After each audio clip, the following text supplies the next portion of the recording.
Hi, everybody. Welcome out to the Lager Room Guys Craft Beer Show. It is Tuesday, November the 19th, 2024. Jersey Johnny coming at you. And with me, as always, is none other than Mr. Beer Samurai. Say hello, Mr. Samurai. Hello. Beer. What did you say? Who farted? That's what you said on yours. Well, yeah. There's only two of us, so someone must have farted and scared our guest off. Oh, I see what you're saying. I thought maybe you were drinking hoof-hearted beer tonight. No. Yeah, gotcha. I never really got that pun. Hoof-hearted. I just told you now. Wow. Okay, I'm tired. I'm drinking my beer. I was going to say, you might as well just drink your beer because if you haven't guessed, tonight is just the two of us. And if you did read the post before you clicked on the show to watch or listen, then you'll know it was just the two of us. Just like Rocky and Bullwinkle. Just like Rocky and Bullwinkle. Oh, Rocky, how are you? That's about as best as I can do there. And I can't do Rocky, so I'm not going to. Please stop. I did already. Well, so what's a little blonde girl who did the voice of Rocky? Yeah, I forget the name. Anyway, yeah, that was her. Anyway, it's just the two of us. Our guest, we had to that last minute reschedule. They will be on in January, and it will be a good show. But we will carry on tonight. But we have plenty to talk about because there is a holiday coming up. It's a couple, actually. Few. Many.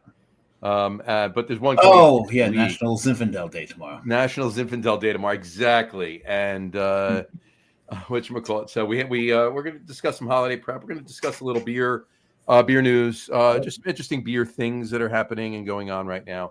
And we actually may have a guest popping on with us. That one of our common commenters. Yes, will be who has regularly bitched out for not having him on the show. So exactly, we're going to shut his ass up tonight. And we know it's just him busting our chops, but we're calling his bluff, so he's coming on the show. So yeah, absolutely. There you go. So and also Friday. I just found out about this holiday, and it's way too damn late. It is actually National Yeti Day, and it's not the cooler. It's not the snow monster. It's the beer. It's actually the beer from Great Divide. National Yeti Day. Now, is it the Friday before Thanksgiving? Yes. Or is it the specific date that this Friday? Nope, it's the Friday before Thanksgiving, and that's interesting. And it's really annoying because ever since Hunterdon went under, we don't get Great Divide in New Jersey anymore. We do not. No, we do not. So, and I couldn't find it going online to Halftime Spirits. Right. There's got to be a way. Well, look. Hey, you know what? Great Divide is in Colorado. All right. We know people in Colorado. We just heard a song from Colorado, sung by a guy from Colorado. We just need our intro. Bass players of Colorado. The whole band is from Denver. So. But only one of them is on your sportscast. This is true. Harry with the nuts of love. This is very true. So we can definitely acquire some Great Divide when needed. Just not in time. Just not in time for next week. No, this Friday. Yeah, this Friday. Ladies and gentlemen, please welcome to the show, Mr. David Campanile, Esquire. Of course, he put the Esquire in there, so because he has to. Hey, bound by law to actually say that, right? So we finally have counsel on the show. Finally, all the cease and desist I've gotten from both of you. It wasn't a cease and desist; it was a restraining order. Get it right. You would think you remember these things. You are a lawyer. No. You said the restraining order. I said the cease and desist. Oh, that's what it was. Okay. That's what it was. No, but I'm trying to figure out what bet did I lose this week. Yeah, you took the Giants against laying 5 against the bye. I took the bye. That's the bet you lost. Yeah, tell me about it. So what's going on, guys? How you guys doing tonight? Just peachy. There's no peach in my beer. There's no peach in your beer. Do I have any peach beers? I may have a peach beer. I had a peach beer. Matt grabbed me a peach beer from Burlington Beer Company while I was up in Vermont a month and a half or so ago. I mean, a lot of the peaches. Good. A lot of the beers I have are peaches, but I don't have them actually have peach in them. The Almanac might. You have to put that in the fridge. I think you should. Drink that soon. Figure out what's going on. There you go. That's going to be an open. So I had to type that in there. So anyway, yeah, you know what? I'm thirsty for a beer, and then we can discuss what's going on. So, Dave, what are you drinking? Because you already poured. Well, this is something I had you lug back from back to lugs again. Lugs and nuts. Lugs and nuts. We brought Is back. It Harry? Harry likes to lug nuts. Mm-hmm. Why does he have to lug them? Are they really? I didn't want to know. I just this is what you brought back from one of the ones you brought back from Treehouse. Is a 6-pack of 12-ounce cans of Easy Does It. This is their Czech style lager, and I've got to say this thing is fucking yums. I really enjoyed this one. So fucking yums. Fucking yums. It's a technical term, ladies and gentlemen. Yeah, fucking yums. Yums. There you go. Council. I know what you're drinking. Yes, Council, what are you drinking? Well, right now I actually have from I poured it into a Giants cup just to, piss me off. No, celebrate some Tommy cutlets. I was going to say, are you eating cutlets with it? That's all right. Ready? Come on. I have a Mansker. Come on. Hello. You got to do it. There you go. Hey, you got to do it. Look at my boy out there. Mansker Brewing out of Hackettstown did a brown ale with juniper in it. And I have to say it is drinking very nice. It has like that gin type of finish, but it gives you that malty backbone like that you're looking for from a brown ale. Really? A brown ale with juniper? Yeah, it was really one of Joe's, not like an experiment, but he does a beer every year with the Land Conservancy. Yeah. In this part of the world. So he it was his way to blend kind of the forest and the trees. Yeah, trees together. Just joking there about a bear. What are you drinking there, John? I am drinking something that I lugged back for myself from chilling up in Littleton, New Hampshire. Palmovka 12. It's a Czech style Pilsner. You see that map on there? That is actually their rail system. That's the rail system there. I had actually on my phone. I had the app to just be able to scan. Hold on, just clarification. This is the rail system in Czechia. This is not the rail system in Littleton, New Hampshire. That's the rail system in Prague. In Prague. Well, and if you look right around the point, as opposed to Czechia, I think somewhere around the point of the V is the hospital. Where I spent some time. 90% of your time in Prague. Yeah, just about. I did spend a little time on that rail line though. It had nothing to do with the hospital. That was going off to Beer Geek Bar. And if you ever get to Prague Beer Geek Bar, you will find a few things. You'll find a carton sticker. You will find a spider bite sticker. Mm-hmm. There's a cane sticker there. Mm-hmm. There is a Coastal Brew Works sticker there, and there is a Beer Samurai sticker there now. There you go. And you will also find some really knowledgeable beer tenders and some great fucking beer. Definitely get there if you get to Prague. Well, cheers, gents. Cheers. There you go. So you really left your mark on Prague, Dave. Well, it left its mark on me. Let's put it, so to speak. I expected to drink that city dry, and I think I had 4 beers total. So you left it better than when you got there. No. I had 7 beers total. I forgot about dinner. All right, folks, we have a comment from Dave Campanile. What is this? All right, no. Oh, sorry. Oh, no, wrong. No, so Brian Boak commenting, cheers, guys. First beer, Common Roots, Fritzy Oktoberfest. That doesn't sound like it would suck. It sounds like there's zero suck in that beer. Yeah, that's not a bad thing. And Common Roots is zero suck in anything Brian drinks. This is true, too. But what should we call it? Christian Weber and crew from good friends of the show, good friends of the brewery, his wife Melanie, and everybody up there. Common Roots. Cheers to Common Roots, but cheers to Brian for drinking Common Roots too on the show tonight. There you go. That's up in New York, just south of the Adirondack Park. Oh, yes, this is true. Yeah, in South Glens Falls. So, but anyway, so all right. We figured we'd talk about some holiday preps and some other stuff going on in beer. Let's talk about holiday prep though. To start off with that, there's a lot of traditions, right? that all of us do individually, as groups, as whatever. Leading up to Thanksgiving and of course to Christmas. But we'll just focus on what's right in front of us. And not just Thanksgiving. My keyboard. And not just Thanksgiving either. But by the way, I forgot to say Happy National Macchiato Day, everybody. Well, we'll talk about that. That is today. We will talk about that later. Well, we will. We'll come back to it. We'll circle back to it. And I'm more than happy to talk about my keyboard. Well, there you go. The battery died earlier today. I just replaced the battery. Yeah, it's got a AAA. The dead one's still sitting right here. So it's a holiday preparation. You're changing your battery in your keyboard. Well, you said let's talk about what's right in front of us. This is right in front of me. I see what you did there. All right. The holiday that's right in front of us. Oh, and Brian's drinking an Oktoberfest beer. I'm wearing an Oktoberfest shirt. There you go. This is from Forest, Maine. I have a lot of waves on tonight. You're tri-waved. I'm tri-waved. I've had them on all day. I got home and. Oh, okay. So it's not who farted. It's just John. Pretty much. Okay. Exactly. We got it. It was very wavy down here. Now we know. Anyway, so let's start. Council, how do you prep for Thanksgiving?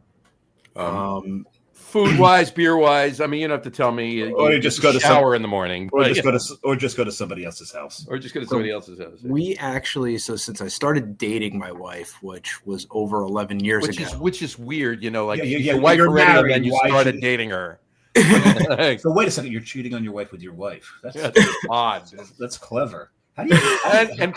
How do they not find out? It's Tuesday. No, there you go. Anyway.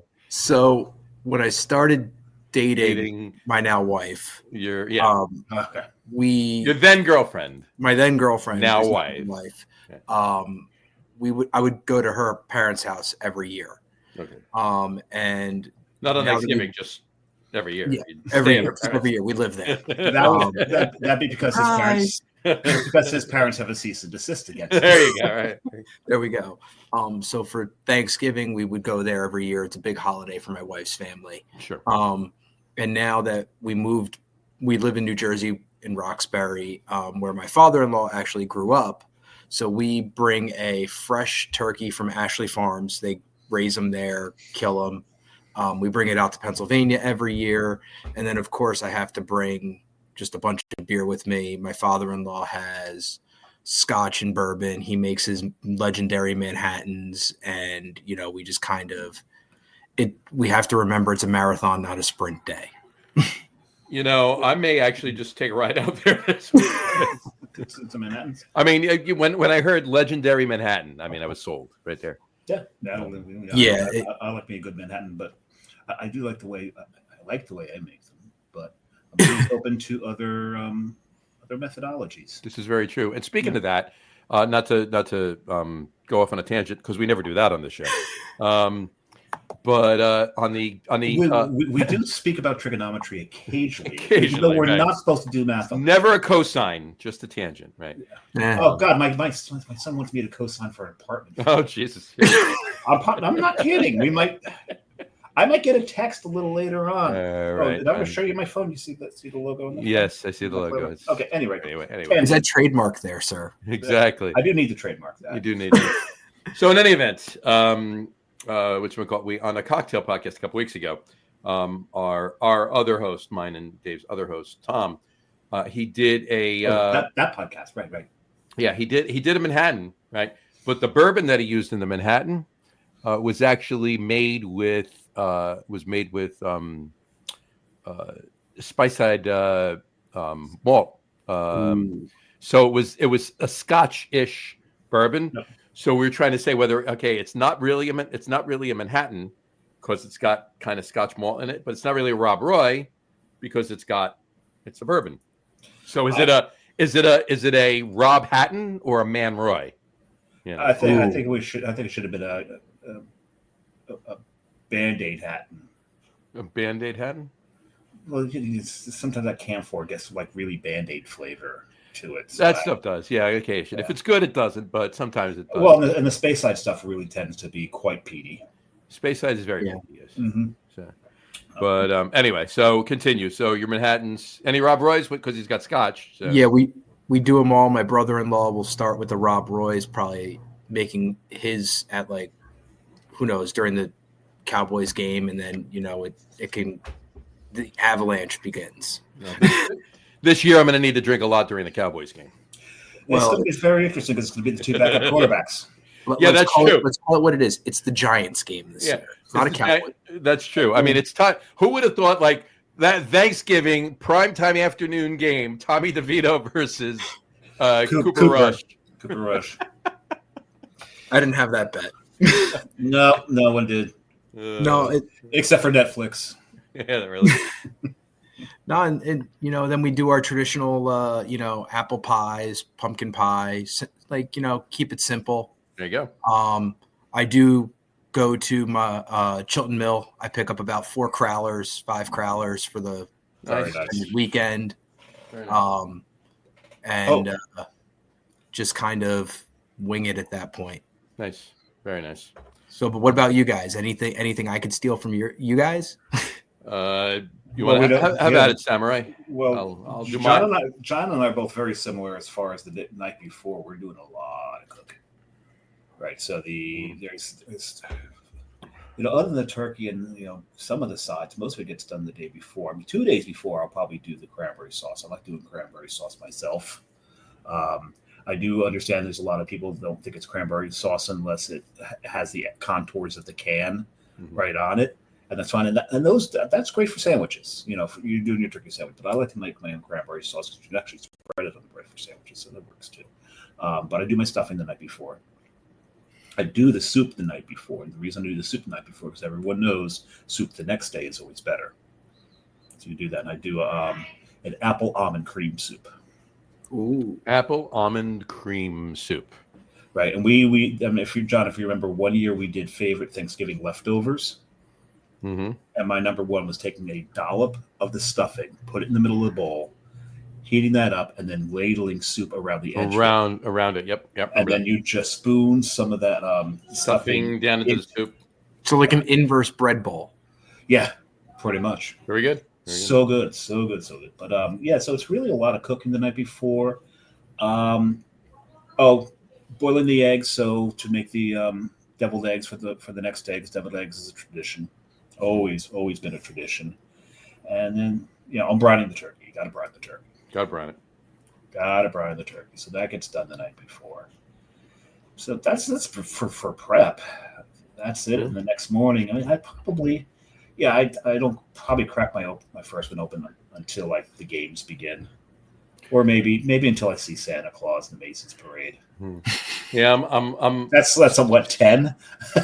Right. No, it's noon actually.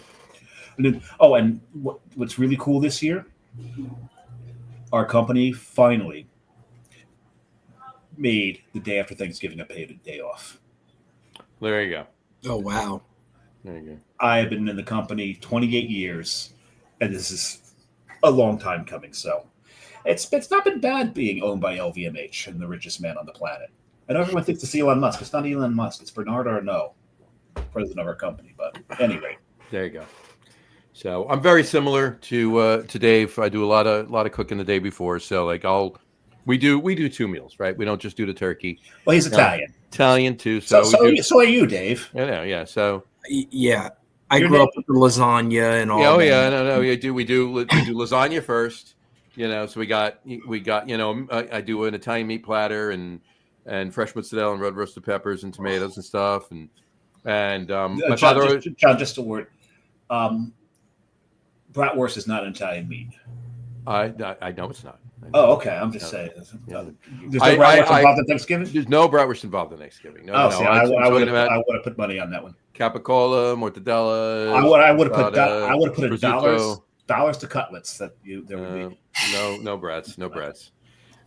But depending on the kids are all older now, so no brats. No, I'm kidding. They were never brats. I was gonna say I thought you were gonna say they're still brats. No, they're not. They were never brats.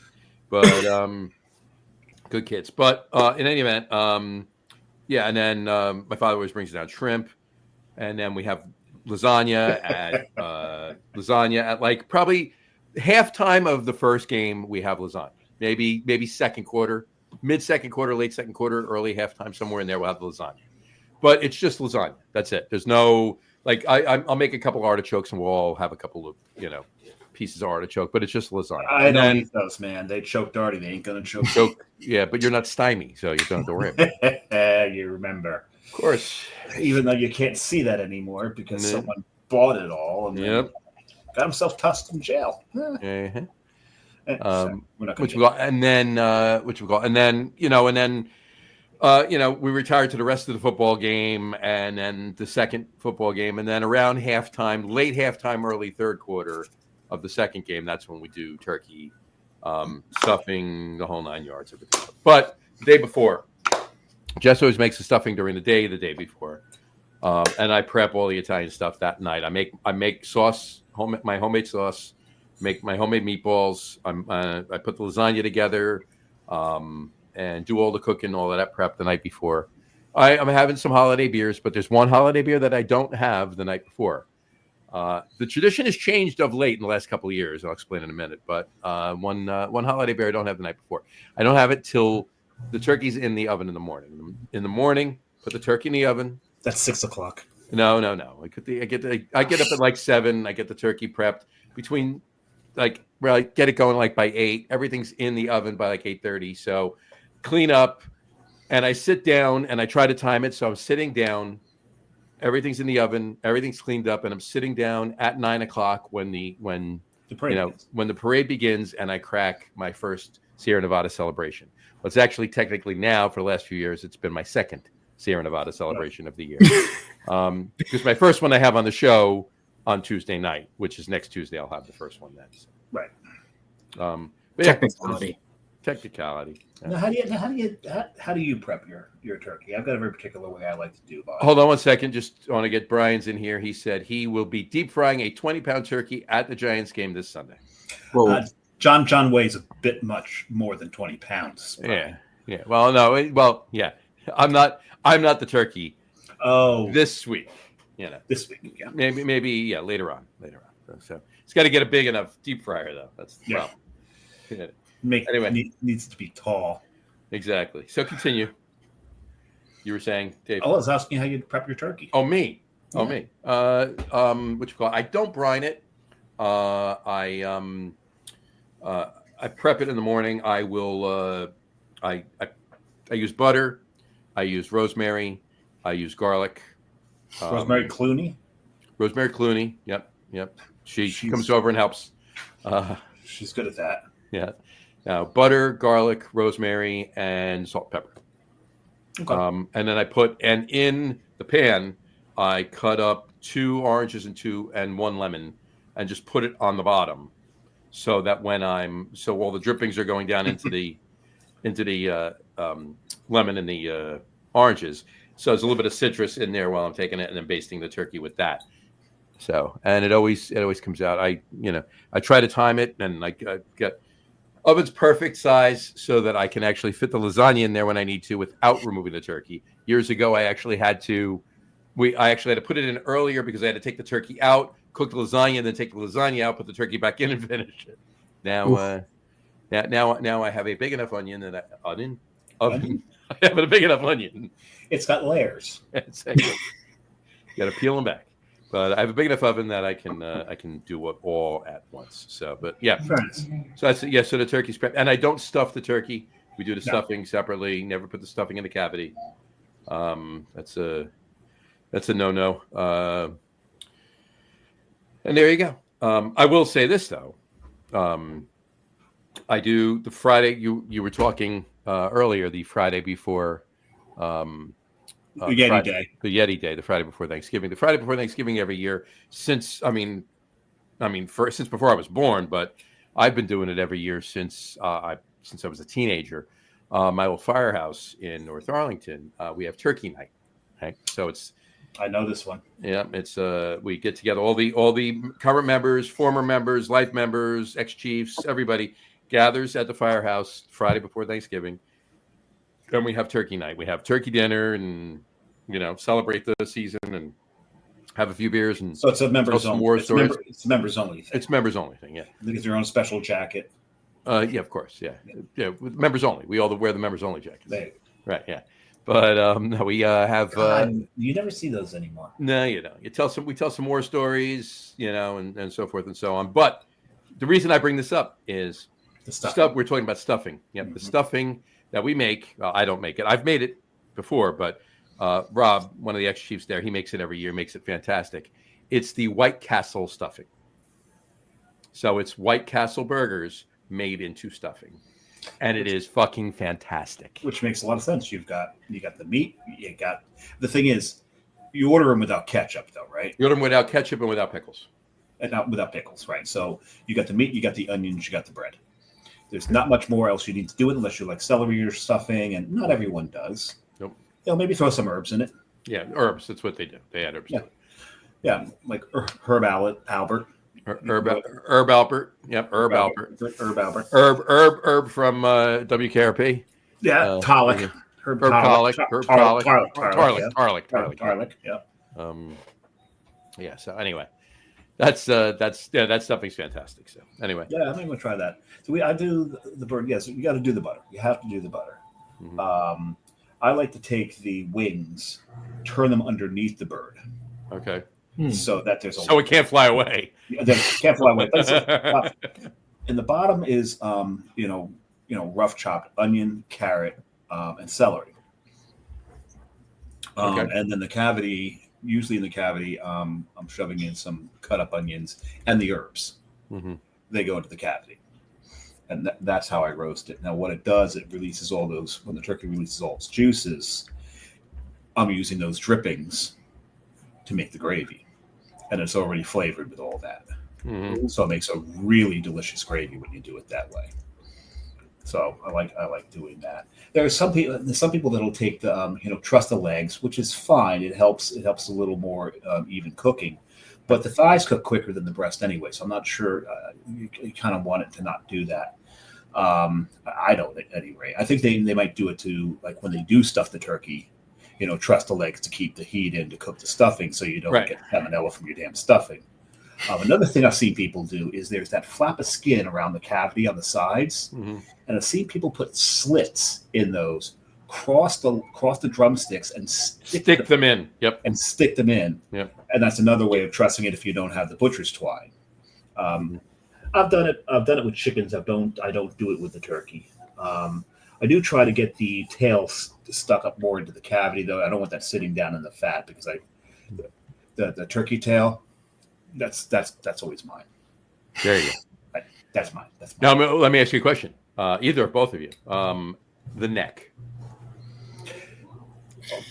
I'll tell you what I do with the neck. All right. The neck and all the things that are in that bag on the inside. That all gets put into a pot. Called giblets. They're called the giblets. Not to be confused with a giblet or a giblet. No. Anyway, or a gibbet even. Or gibbous. That's very Face lunar. of the moon. Very, very lunar of you. But what I do is I put those. I get some butter, put them in a pan, brown them all up. Then once they're browned, then I'll take turkey stock. Put turkey stock in that. Get that flavored up, and that turkey stock and the drippings out of the pan, they come together for the gravy. There you go. Yeah, it's good giblet gravy. Yeah, and the thing is, I don't do what some people do and then grind it all up into it. No, you just you have it flavor it, and then you remove them and you just use the drippings. Yeah, and I know people that still a giblet gravy because it's flavored with the giblets, but you don't have the actual pieces of the giblets in there. Exactly, and I know some people who will gnaw on the neck after that, which is great. I'll actually eat the kidneys. Not the liver, but I'll eat the kidneys. One time, your kids' knees. What? Yeah, as only if they're really, really dirty. But I have tried the heart. There's really no flavor to the heart. It's just really, really chewy. So I don't even bother eating that anymore. This coming from the guy who in Hofbrau, there at the kickoff of Oktoberfest this year, ate the brain out of the suckling pig. What are you gonna say? They gave me out of the beer tender. There was no brain there. This is the one in New York.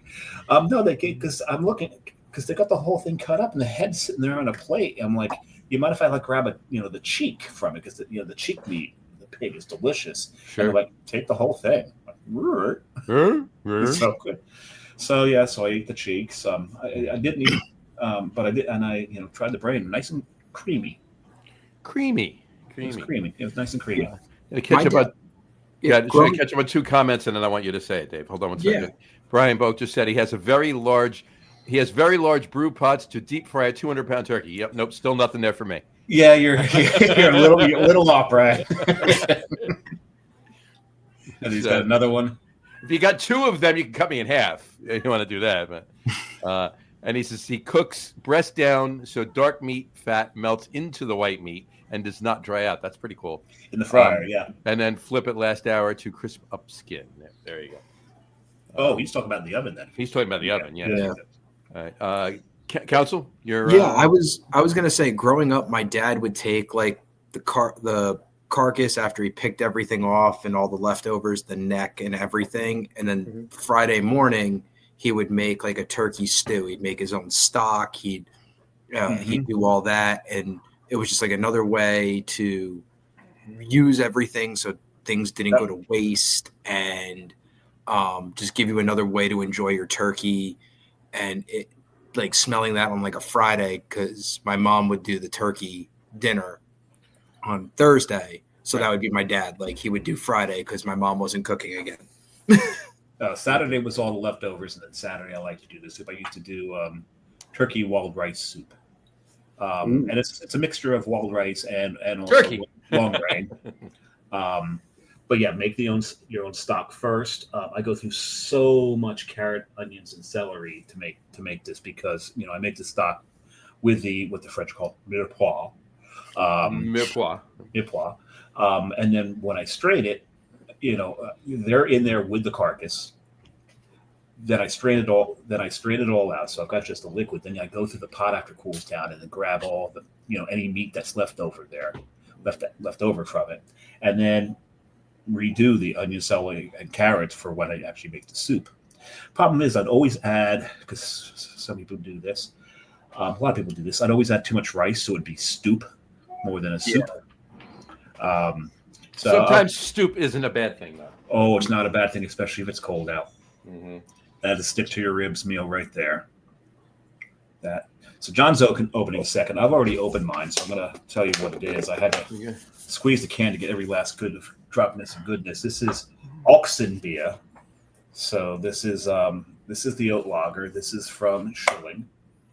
And where'd you get that one? Did you bring me this back with this one too? I did. Yeah. So I know I've gotten a bunch at the store, because we do get a pretty good distro of Schilling down here.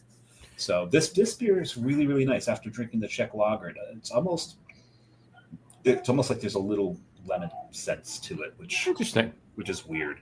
Interesting. Wouldn't expect it. Excuse me. I am drinking again Schilling. I'll give you three guesses who was supposed to come on tonight, but I'm drinking Schilling. I won't say who, but they'll be on in January. Poltz lager. So it's Petrine 11.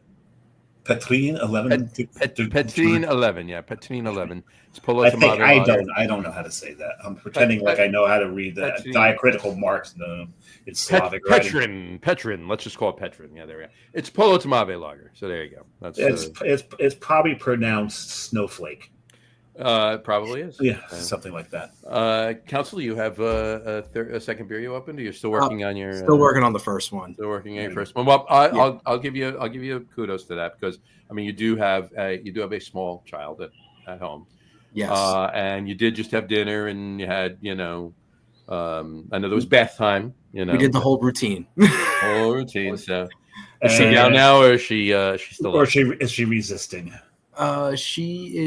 She's fine, but we think she's kind of outgrown the crib at this point. So I would say the last week or so, she's probably ended up in our bed every single night at some point or another. How old is she now? She's like almost 2.5. Almost 2.5. Wow. Wasn't she just born a minute ago? I thought so. It feels that way. My wife and I step outside, and we're like, I remember walking her, like bringing her through the door and everything. And Now we have a walking, talking human being that asks us to take her to Chilton Mill and the breweries. I'm like, oh, great. Last thing I need at daycare is my child to go, I go to the brewery. every weekend. Now, isn't it the weirdest thing to walk into a hospital as 2 people and walk out as 3? 3, yeah, exactly. That was odd. But I think the strangest thing was walking out with my first child and leaving your wife in the hospital. Yeah, if only. No, if the fact that they're letting me walk out with this thing, I'm just walking out with it. No one's stopping me. Okay. Like, you haven't met me. Why would you let me take this little bundle of need home with me? This is something. There's a crime being committed here Because it's yours, right? They I should never have been allowed. So, your kids are fine. Don't underestimate yourself there. I thought like Dave did, because when we had my daughter, it was as the COVID regulations were kind of ending at hospitals were letting visitors back in and stuff like that. And we had the supply chain shortages. So we get into recovery and I look at the nurse, it's, I don't know, 12 o'clock at night or something. And I go, where's the manual? And without skipping a beat, the nurse goes, supply chain shortages. It's in the mail. And I go, I knew I was going to love this place for a couple perfect. Of well done. That's perfect. So I was just like, I don't have to take a test or anything. I mean, I had to take a test to get my bar degree, which I still think, I didn't questions about that one. I didn't have to take a test to go to the bar. I just go. Seriously. This is true. Well, with me, like, people ask if I pass the bar, I say yes, but I always turn. No, I never pass the bar. I turn around and go back. Yeah, I passed it before when I go back. Yeah, but I know what I know how you feel. Sometimes I pass the bar on the way to the bathroom. There you go.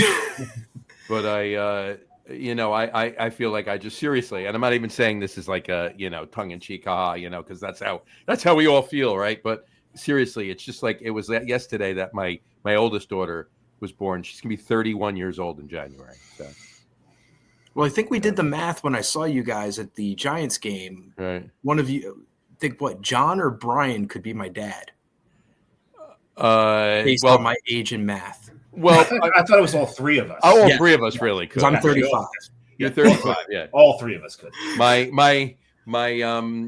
My former stepson, if you will. I'll still call him my stepson or whatever. He is. When's your birthday? October 30th. October 30th, and you just turned 35? Yeah. Okay. My former stepson turned 35 in May. So he's older than you. So you got to get to Brian's comments here. So yeah. do his last one first. Me, I'm your dad. There you go. Actually, I am your father. Me, I'm your dad. There you go. I am your brewer. I mean, father. There you go. My kids are about 50. Yeah. So you could Brian was 13 and a half when he had his kids. So there you go. and if keeping with family tradition, Campanile could be his grandson. This is very true. This is very, very true. That could work out too. I'll throw his other comment up there too. It said turkey hash on Friday, chopped up turkey stuffing, butter, a little gravy fried up. That's awesome. I love that. That's really good. One way I would do my turkey hash, because you've got to get the crate of the damn things and you don't use them all. Turkey sweet potato hash. That's exactly what I do. I don't do it as hash, but what I do is I make an omelet. And this sounds disgusting, but it's fan-friggin-tastic. You better put maple syrup in it.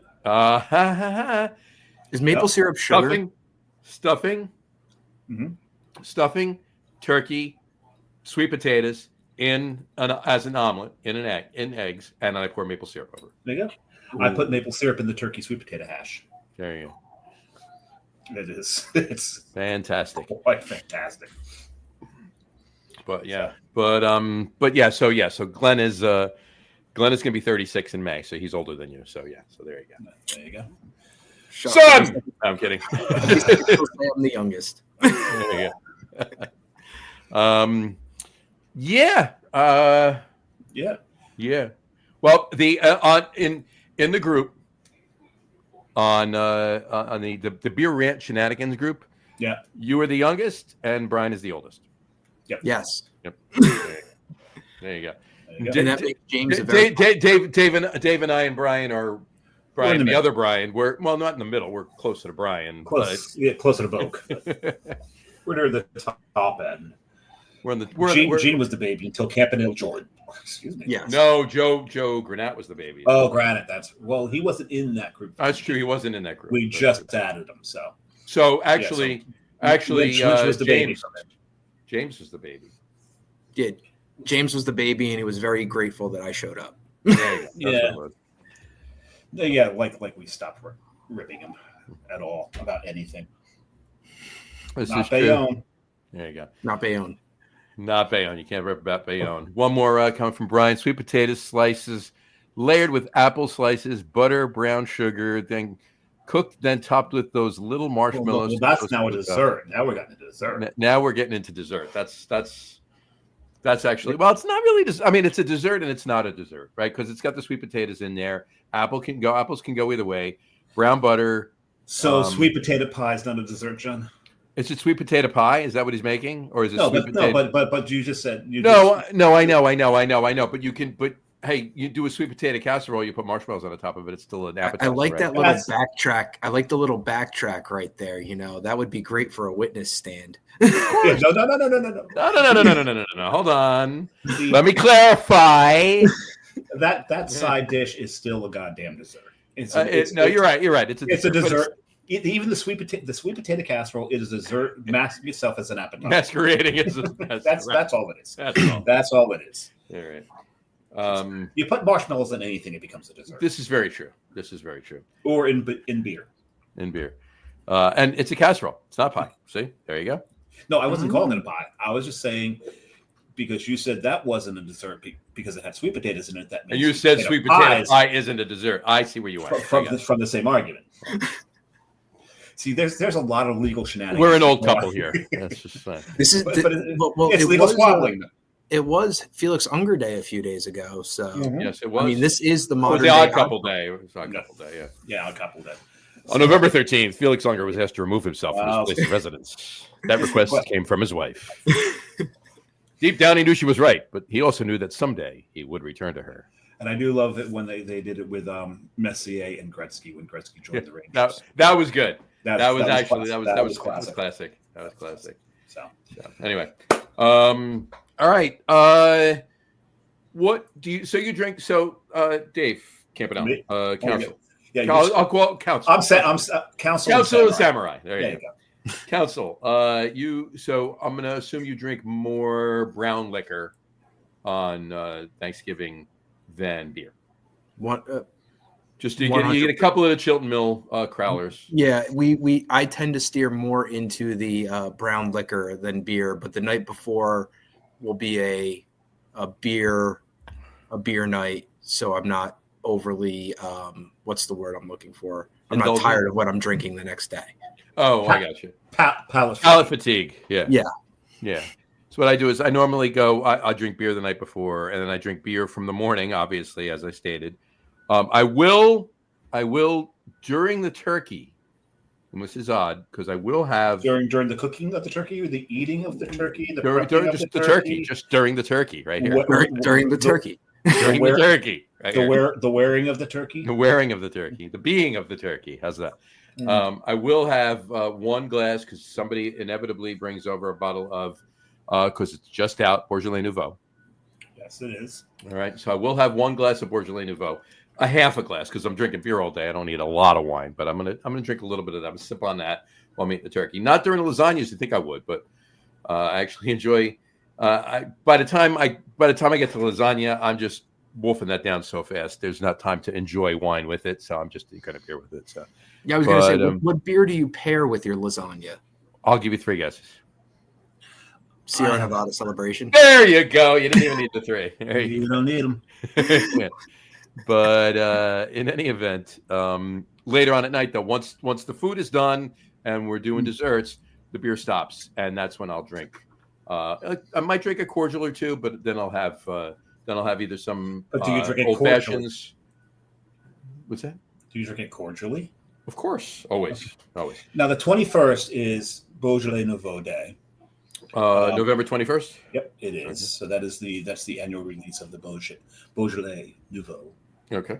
But like you, the night before I'm drinking beer. Mm-hmm. Then during the day it's beer. We sit down for dinner. We almost always have wine with the dinner, and it's always a red. Right. Though we're quite heavy on rosés right now. Fair enough. Chateau de Clan. Okay. They're the ones that make Whispering Angels, Rock Angels. See, my brother-in-law is in charge of the wine, so whatever he brings, people will dabble in. I just say, you know what? If I want to steer clear of that hangover, I need to steer clear of the wine.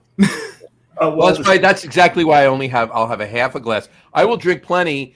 Usually not the next day, because next day, Black Friday, there's a lot of black IPAs on the palette that day. On the schedule, say. On the docket that day. On the docket, I was going to say. With counsel on the show.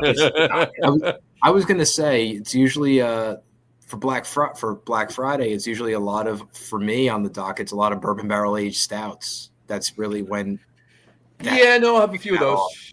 But that's traditionally in this state is release of black IPAs. It is when Epitome comes out.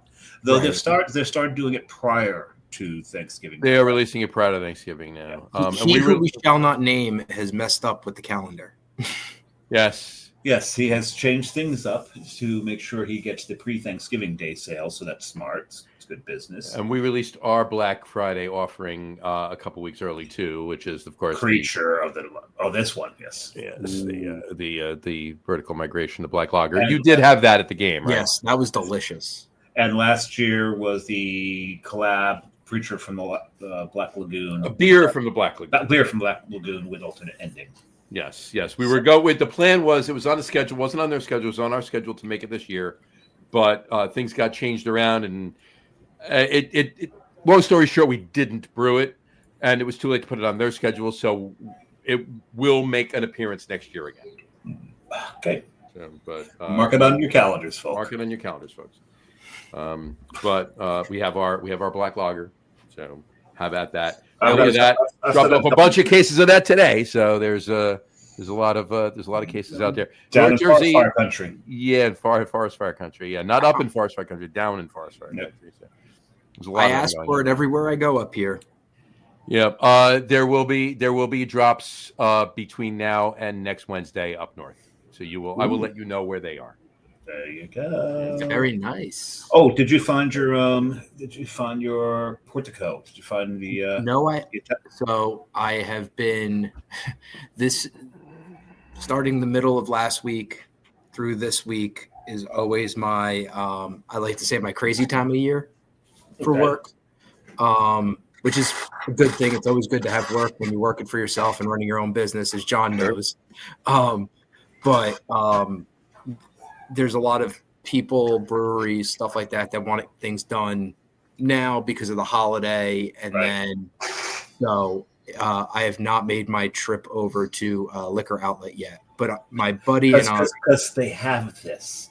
Yes. This is what he's looking for. That's what he's looking for? And that is, what is that? This is an Italian style beer from Schilling. No, what style of beer is it? Italian style. Oh, it's Italian. Oh, that's right. I did see that. Yeah, it's Italian style. So, that's one of the locations that's getting a drop. So you might want to drag your feet on going there until we get the beer there, and then you can kill two birds with one stone. I believe, and drop about $300. Yes, a buddy from law school. A buddy from law school and myself actually are taking next week off. It's our first vacations of the year, so we're Monday or Tuesday is our plan to go out to Booton and JR and just have a boys' day. And relax. JRs have a cigar, have a beer or two, and then out on Route 10. Yeah, so my office is right on Route 10, about 2 minutes from Autodidact. Nice. You could just push my car down and I'll be at Autodidact. Nice. Who are putting out some fantastic IPAs right now. Ronnie is making some good beer. Yes, he is. But if you're going to JR, stop at Double Tap. Yes. Not too much further down. Nope, they're a little up the road. They're actually by my dad's old office, Double Tap. That was a post office when my dad had his office. Post office, yeah. I used to work right up the road from there when it was the post office, and then during the hurricane, which flooded that post office and destroyed it. If I was still working there, I would probably be at that brewery every single night Right. that they were open. They Probably some just- nights that they were. I was going to say, you'd probably be there every single night anyway. Just hanging out at Craft Store anyway. And I was Yeah. going to say, too, Double Tap just released a Rausch beer last week, I read. So I'm very You excited. did. Yeah, I saw that. A Rauk. Yeah, they got a Rauk out now. Someone posted up about it. I may have to Probably- stop there for I might have to get up there. Yeah, we have got to get up there before a certain show that's happening in January. That's very true. That's very I'll true. have to Although I have enough Rauks for 3 of those shows right now. well, and tomorrow Close to 4. there's a couple Grodzitskis that are going to be delivered. Very nice. Very nice. So Very nice. yeah, I've got a package coming from Canada apparently. Very nice. Very nice. Yes, and that might be from somebody that was on the show last week. It very well might be. That's oddly specific, so I think you're right. I said it might be. Okay. And Brian just says he has a crowler of Double Tap Imperial Stout. He has to figure out who to share it with. My hand went up first. Well, it's a crowler. There's 32 ounces. Yeah, and I'll drink 20 of them. Well, not if he doesn't pour you 20 of them. It's his crowler. That's true. So I've got to eliminate you guys to get more of the pour. Need a bigger piece of that pie. Even if it is sweet potato pie, which apparently is not a dessert, according Which to apparently is not a dessert. Right. I want to switch gears for a second. We've talked about on the show where we've been Doug and I have been back and forth. We're trying to get a date for probably about 1.5 years, almost 2 years now. He's just very, very busy, as you can. Dave's trying to get a date with his wife. No, Doug Valecki, which we call it the I've heard of him. marketing director from Revolution Brewing. He does the Beer Aficionado Instagram. If you follow him, amazing stuff. I mean, follow him. If you don't, go to Instagram, follow Beer Aficionado. Follow him, and you'll have another cease and desist or restraining order. Yeah, right, exactly. Not follow him. We mean follow him on. Follow him on Instagram. There you go. Okay. Not everywhere he goes. Don't follow him to the bathroom. Yeah. Okay. But he's put out a couple of things, and he put out one recently, last few days actually, where he refers to, and we're bringing this up again, Sierra Nevada Celebration as the GOAT when it comes to holiday beers, for a few reasons. One, it's a holiday beer, clearly, right? Fresh hop IPA, but it also dabbles into 2 holidays, right? It doesn't focus and pigeonhole itself into Christmas. It pulls itself into the harvest, right? Mm-hmm. So you can drink it in October. Well, you can drink it anytime. I drink Sierra Nevada. I drink Sierra Nevada Celebration in July on our Christmas in July show. So, but I can attest to that. But I'll be a witness for the defense. there you go. But it's a harvest beer. Or in John's case, a witness for the offense. Full beer. It's a Christmas ale. It's a holiday beer. You can drink it into the winter. It doesn't pigeonhole itself, so it covers it up. Now, as much as this beer as they brew, you'll be hard pressed to find it much after Christmas, right? It's usually gone by then. But it doesn't have. If there is any lingering, it's not something that's gonna just sit and be a sheltered at that point. It can still get bought, and usually does by me. I just go around and buy the rest of it up if it's not. But yeah, 30 and a half cases a year. 30 and a half cases a year, exactly. But in any event, So what's your opinion on that? How do you feel about his proclamation that it is the GOAT of holiday ales? I'll let Kelsey go first on that one. I agree with it. Yet there is a small brewery that is currently in a process of things called Anchor that I was always a Christmas ale. That was always and New Year's, Christmas and New Year's. yes. Merry Christmas and Happy New Year. Yep. That's So, special ale. That's the name It of the would. beer. That was my go-to, but I can see how Sierra I'm not going Nevada to pull it out. is because Let me whip this out. Let me excuse me while I no. whip this out. I can definitely see how that wins. I mean, I can see it, especially in a in a hop centric nation as this. John, you've heard my opinion on this before. I love Celebration. It's a great beer. Hops to me don't scream holiday. It never has. I love the beer. They don't to me either. This does. It just doesn't for me. To me, this is. I enjoy the beer, and despite the name and the can art, and the majority of people disagreeing with me on this, I don't consider it really a holiday beer as far as style and flavor. Which is why I'm safe leaving it every year on my number one. Yeah, because I'm never going to take it. You're never going to take it. So. Because my number one is for holiday beers. Christmas Bomb. It's Christmas Bomb by Prairie. Mm-hmm. One just the beer itself to me screams holiday. There's everything. It's basically like what Dave was saying about Anchor. It's this annual thing that changes a little bit every year, but it's got these Christmas flavors in this. It's a Christmas beer, but it's in a big ass knock your ass on the ground stout, right? And I love it. Every year I get, and I've already got mine from Booten. I've got the pack that has 2 from last year, 2 from this year, and the glass. Nice. So I'm starting. This will be my third year I've done that. So I've got 3 glasses now. This one's got Santa playing a guitar. So if you want to see what that glass looks like, tune into our holiday beer shows. I'll be drinking out of it next Tuesday. Yes, next Tuesday. So to me, that's more of that Christmas beer. And the other great thing about it is most of the Christmas bombs. Mm-hmm. There is the find the difference. Just the label wraps around it, and there's somebody found that funny. Yeah, it's very fun. And there's and you've got a little game on it. So the best thing to do, and I tell everybody to do this: finish it first, then play the game. See how many differences you can find. Yeah, it gets quite frustrating. So what would be your number? I would imagine Anchor would be your number one there, Council.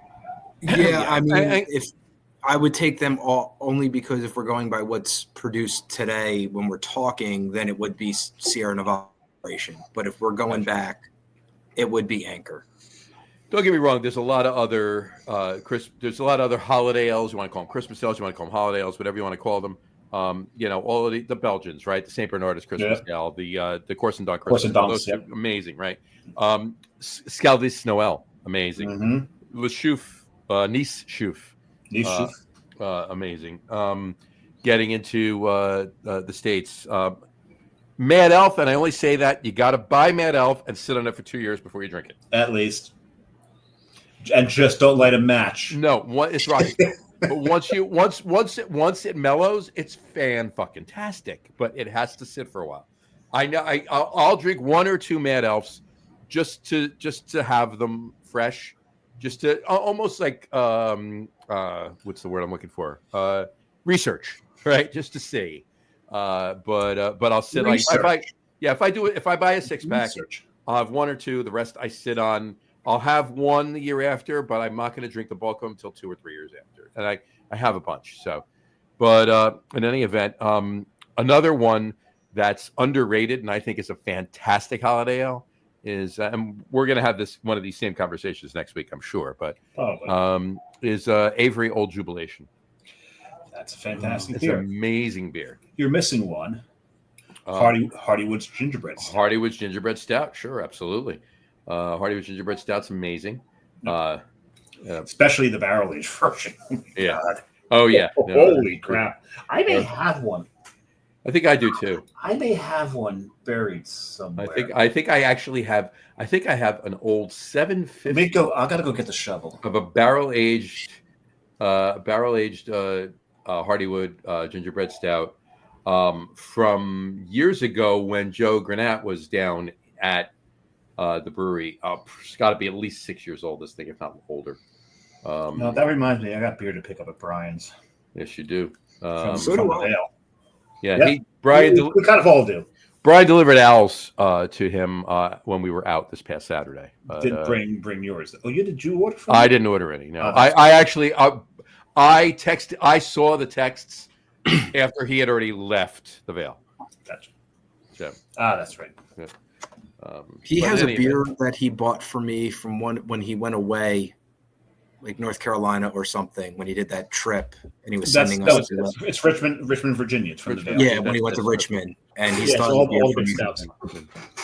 But I bought a lot of the bottles. Yeah, but there's so many good Christmas ales. I mean, Bell's Christmas Ale. It's a Scotch ale. You know me and Scotch ale. I love Scotch. It's a fantastic beer. That is a very Harpoon Winter Warmer. I mean, me and John Stardomsky can sit and wax nostalgic about Harpoon Winter Warmer for an hour and a half, 2 hours easily. All three of us, you know, I can as well. Oh, you as well, and I'm sure Doug Smith can actually attest to that as well. Let me throw a couple comments up from him right now. Doug, what's up, guys? Just got back from Narragansett Brewing, drinking an I Am Providence Double Juicy Hazy. Very nice. And then he said, speaking of Christmas ale, got a 4-pack of Narragansett White Christmas. Also got some Sam Adams. There's one of your big loves, John. I was going there next. Sam Adams Old Fezziwig, and I'll more on that in 1 second. And he says, "Get the Mad Elf Grand Cru. It's ready to go." Yeah, you're right. It is. If you really want to dabble in Mad Elf, go for the Grand Cru. Get it straight. No, go to the brewery where they have got vintages. Oh yeah, and they have blends. That's true. Another one. Great Lakes Christmas Ale. Great Lakes Christmas Ale is fantastic. That's a really, really good one. The other one I was going to say, you're talking about Sam Adams Old Fezziwig. Last year, now they did something last year that they haven't done that. Years ago, they used to release Sam Adams Old Fezziwig, but it was for many years. It's been in only the mix pack. Only in a mix pack. So you're getting 3 bottles of it at best, if not 2, right? Mm-hmm. Yeah. So last year they released and half the pack was Boston Lager. Yeah. Boston Lager. Yeah. So you get it on its own. Last year they released it on its own. Yep. I bought 2 cases of it. I still have. I went through by January. He still has a bottle left. By January I only had 2 6-packs of it. Because that was I was drinking it. I wasn't the only one drinking it. We had some on Thanksgiving. We had some on Christmas. So there were a lot of people drinking it. So I have probably now. I have for the soup. I have 1.5 6-packs of it left. More than I would normally have at this time, right? But I'm covered. But I actually went out and looked, and I didn't see anything online, and I didn't see anything in stores. A couple of stores that I visited while I was in there, I didn't see any. I just saw them in the mix pack, and I'm like, shit, they're back in the mix pack. But I did see in one store I was just in literally yesterday, nothing warm, but in the cold case, they had 1 row of Old Fezziwig, and it's a different 6-pack holder than they had last year, so it's fresh. It's not like last year's they just put out. So so they actually did release it again. So I'm not going to buy 2 cases. I'll probably buy like 2 6-packs of it. So do you remember Fegley's Brewworks in Bethlehem? Mary Monk's? They would do one called Rude Elf. Rude Mary Elf. Monk's Rude Elf. Mary Monk's is from Weyerbacher. Mary Monk's is from Weyerbacher. Well, they're 25 miles away from each other. But yeah, I screwed that up. But yeah, Rude Elf. Yes, you're right. There was actually a little bit of legal action between them and Victory as far as the nomenclature of their holiday beers. Uh-huh. I don't remember how that actually went. I don't either. It was between Fegley's and Victory. Yeah, because Mad Elf and Rude Elf. No, Trogs is Mad Elf. Trogs. I'm sorry, Trogs Mad Elf. Yeah, there was Trogs. I'm sorry, Trogs. I remember that happening. Trogs had sent the cease and desist out to Fegley saying you got to change the naming. Even it's though too close to our... Fegley's have been doing it longer, haven't they? Something like that, but I think Trogs had a bigger foothold in the whole thing, and it just became a whole mess. And I guarantee, I don't know how they settled it, if it did go into a lawsuit, but more or less probably there was money exchanging hands. More likely. Yeah, but I mean, you know what? I mean, that's... It's silly. I get it. It's silly because I get it. I mean, can you copyright Elf? Right? You know what I mean? I mean, it's Mad Elf or Rude Elf. I get where they're going with that, but it is different, right? It So is. how would you argue that? How would I argue that? I mean, From either side. Give me it from both sides. How would you argue it? I mean, at first, Let's get those skills going. if I'm taking the legal point of view, I'm looking at the packaging first, and I'm going, all right, if I put this in front of a focus group, and I go, great, which one? Like, I buy Mad Elf, am I going to pick up Brood Elf? No, Brood Elf had a blue background. Brood Elf had not as fine of a label. The packaging was a little more, I don't want to say, like pedestrian, but that's really what it was. Whereas Trogs always had that nice, like, crisp label. It was red. The letters were bold. It wasn't hidden. So it was very hard to create confusion to the consumer, in my eyes. And that's where my argument would have gone. Right. Kind of like where Stone did versus Keystone about, I was in law school, so about 7 years ago, there was that big lawsuit that Stone Brewing did against Keystone when in the cover of darkness, basically Keystone's, all their cans were just blue and they said just the word Stone on them. Right. And there was that big lawsuit that caused consumer confusion. And then there was that whole thing where with Stone and Lagunitas, where Stone put out that label that just said IPA, which looked exactly like Lagunitas's, and Lagunitas sent them aside, cease and desist. That was, when there was a whole lot of, these wars going on between breweries and all this. And this was the first time where that had happened, where a brewery put a cease and desist against another brewery, that the whole craft beer community went, yeah, right. Because, we all know Lagunitas. We loved Lagunitas. They were just a bunch of stoners. And for them to actually have any impetus, any wherewithal to even want notice and to ask for cease and desist. And it was really funny because when they were all called out that it was just collusion between the two breweries to drum up publicity for each other. Right. Nothing ever came of that lawsuit. It just went away, as did the beer. So it was really funny that the whole craft beer community called them out and they kind of backed off of it. It was kind of cool. Yeah, go play nice in the sandbox, you two. Exactly. Yeah, go. They did. They were not even not playing nice in the sandbox. They were just having fun. They were just having I really think they were having fun and just like I said, drumming up publicity for each other. Hey, have at it, right? Yeah. Doug Smith just commented again. Yes, the old Fezziwig actually says 2024 release on a 6-pack. Wonderful. I'm definitely picking up a couple of 6-packs of that. I'm not going to get 2 cases like I did last year. There's plenty of beer to have, and we have a lot more beer to drink too this year. So, but yeah, so that's fantastic that they did it again. I'm so happy about that. Yeah, Old Fezziwig is an amazing beer. It really, really is. Yeah. I just opened my third. By the way, I'm assuming you did already. I've taken a sip of it. This one I'm going to sip for the rest of the show. Gotcha. My third is another Schilling Modernism. It's a Czech style dark lager, so it's a Mavi Pivo, if you will. Yes, I've had that. Mm-hmm. It's a delicious beer. Yeah, I decided to go a little darker. There you go. You went stout-esque, did you not? Oh no, I'm going a little darker. I'm listening to Evanescence. No, sorry. No, I went Founders Breakfast. Now we're talking about Founders. Well, this is a lead into another story from he's talk about a label that got a huge change to it. I remember. Yeah, I don't like this label. I don't like that label at all. I missed the baby with the eating the cereal. That was a classic label. The Gerber label. Sometimes if it's not broke, you don't have to fix it. Exactly. I get facelifts, but facelift what needs a facelift. Don't facelift everything for the sake of facelifting. Like Anchor's marketing, right? Their labels. That was ridiculous. Yeah, that was just and that was also Sapporo, by the way. So yeah, of course. Right. So what did you open, John? So it was.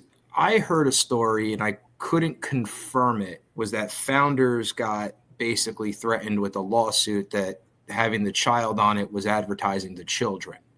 And if they didn't take it off, they were going to be sued. That was a story I heard. I could neither confirm nor deny that. I tell you what, though, and the thing is, I'm a little. If that was the case, then I'm a little disappointed in Founders because of what they did when the Canadian Royal Mounted Police told them to take the Mountie off Canadian Breakfast Stout. So the very next label showed a rearing horse, insinuating that the horse had thrown the Mountie off of it. Right. Basically, yeah. That's a great sense of humor. So if that was the case with Breakfast Stout, they could have done something like that. Yeah. Or maybe the kid is now grown up. Right? And now instead of eating cereal, he's now drinking a breakfast stout. Or he's drinking it out of a baba. Right. But he's 21. Right. Yeah. So there you go. I actually still have crazy. I actually still have two. I have two left. I had a bunch. I still have two bottles left of the 2017 release of CBS. That was the last one with the Mountie. Yeah, I have 2 or 3 of those bottles upstairs. And I brought one. We had one opening day of the brewery. Dave, I was not there. Unfortunately, I do remember that. That was quite lovely. Yes, that was a fun time. You were not. No, Council, you were not there. No, I apologize. I remember that. I'm like Haley's comment. I show up and I disappear. There you go. This is very true. Just like after the Giant game. Where do you want to meet? Same place. I walk out. Where are you? I'm gone. All right. All right. Yeah, we show up and I show up and disappear really quick. It's been my life. Yeah. Literally walking out. Where do you want to meet? Just go back by the car. We'll meet right there. Okay. 10 minutes later. Where are you? We left. Doug Smith just said, hate the new Von Trapp label. So do I. Like you said, if it ain't broke, don't fix it. Yeah, I don't get why. No, look, I love Von Trapp, and I'm going to ask them this. They're coming on the show in January, so we'll ask them. What the fuck, guys? We'll put that to them. And Doug, I hope you're going to be ready to comment in when they're on. Yeah, I don't know why. I don't hate it as much as I dislike the new breakfast stout label or anything like that, right? Yeah, there's That's actually what I picked it up. I don't like it. I just don't hate it as much as I hate the other. So I hate it, but when I saw the label, I thought it was a new version of breakfast stout. Like, let me pick this up. No, it's just breakfast stout. Right. Don't get me wrong. Just breakfast stout is still damn good. Sure. But the label sucks now. Mm-hmm. Don't like it. You do something. Exactly. Yeah, the Von Trapp rebrand was a little odd because I was so used to looking for that silver, green can, like those, just their can, and now it just kind of fades in with everything. It just fades in with everything else. Yeah. It just you have to actually look for it to find it, right? Exactly. Looks like a hard seltzer can. Yes, Doug, it definitely does. The only place you don't have to look hard to find it is if you go up to Stowe and you go up to Von Trapp. So. If you can get up there, I suggest going up there because it's beautiful. It's quite lovely. Yeah, definitely have to get back up there soon. So, cool. Yep. Brian just said second beer collab, Ashton Brewing and a brewery called Coastal Brew Works. The world is your cloister.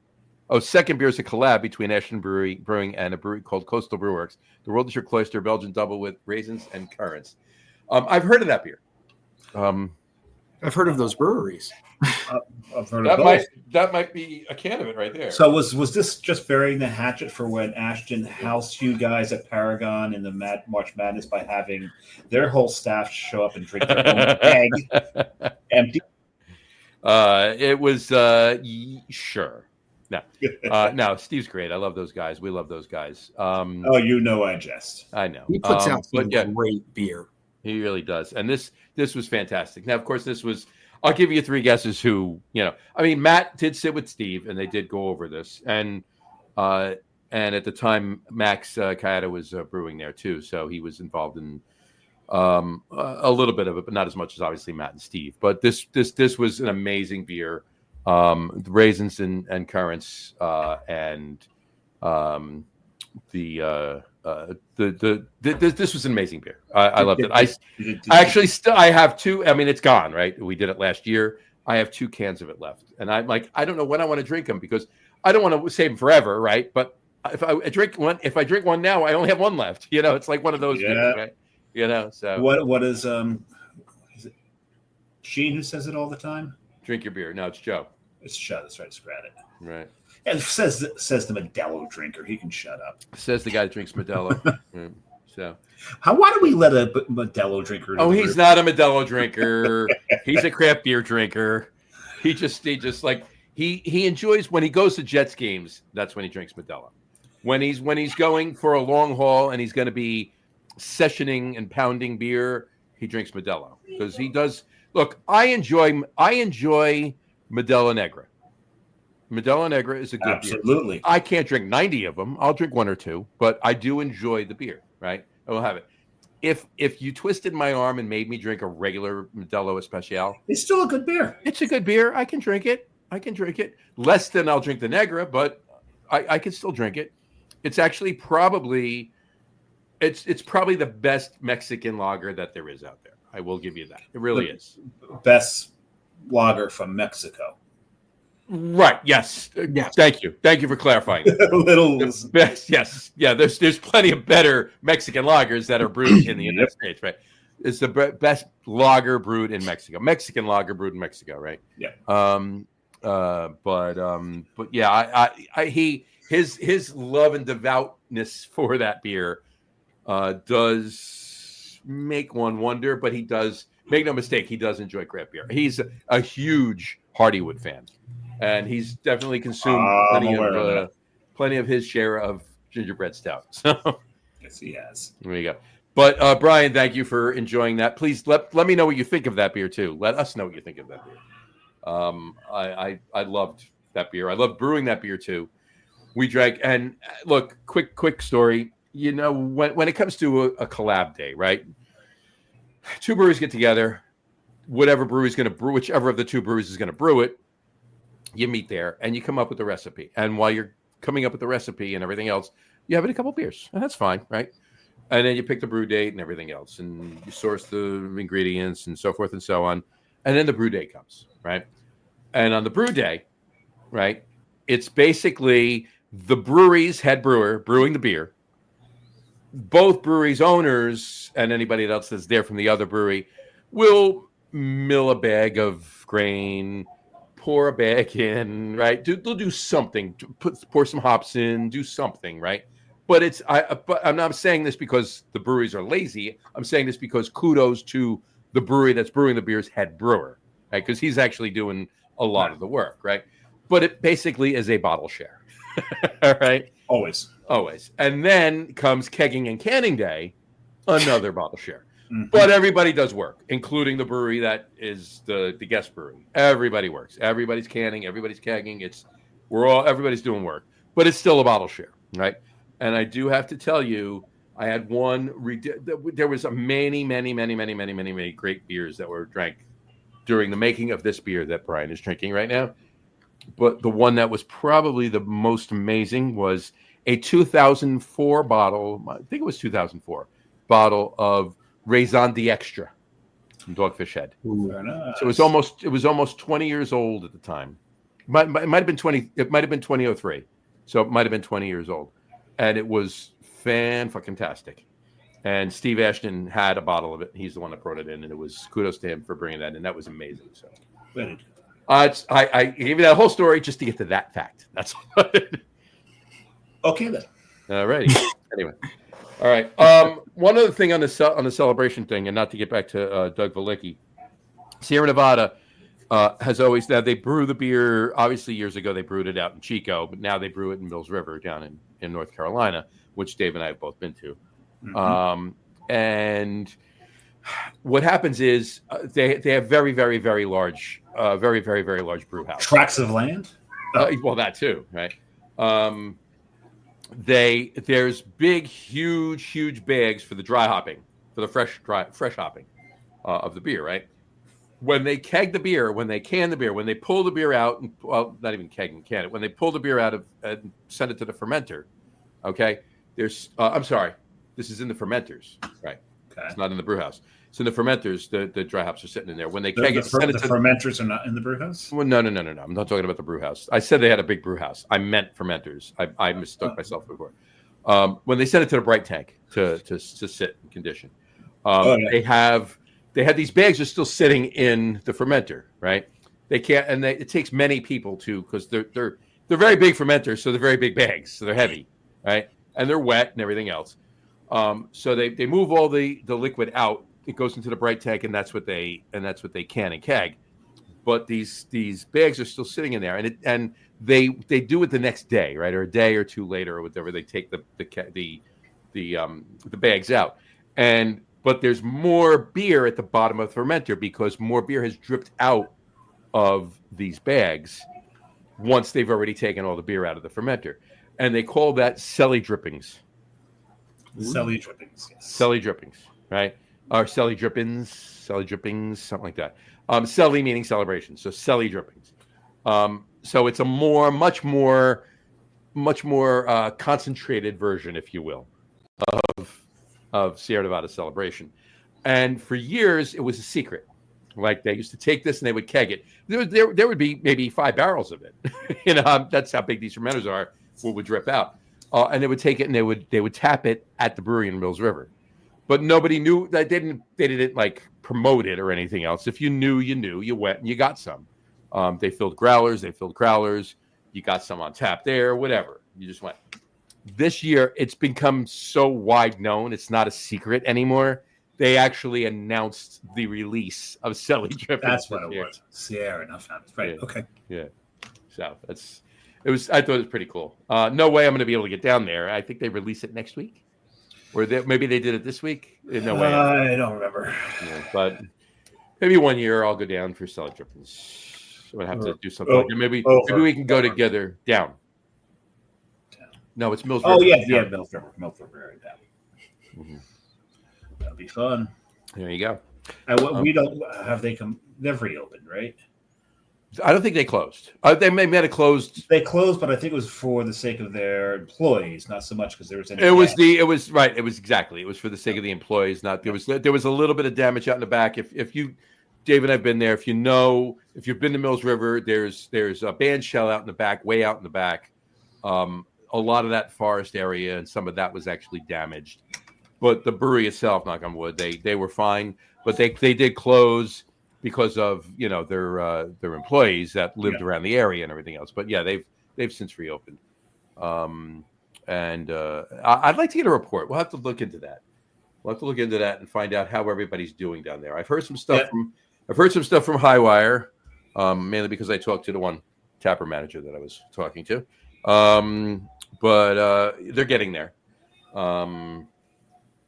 But not so much the location that was severely damaged, but the South Slope is handling a bunch of stuff. But anyway, I'd like to do a little research and see how they're faring, or a lot of the places that actually did sustain damage. Silicoa, I don't even want to talk about. I feel so bad for those guys. The brewery's just gone. It's gone. It's just gone. That was just that I think there were so many great breweries I visited when I was down there. I think, how, you go to a brewery, you have an expectation, and it lives up to it. That's great. And then you go to a brewery and you have no expectations of that brewery, and and you're like, this is so cool. Yeah. And that was Silicoa.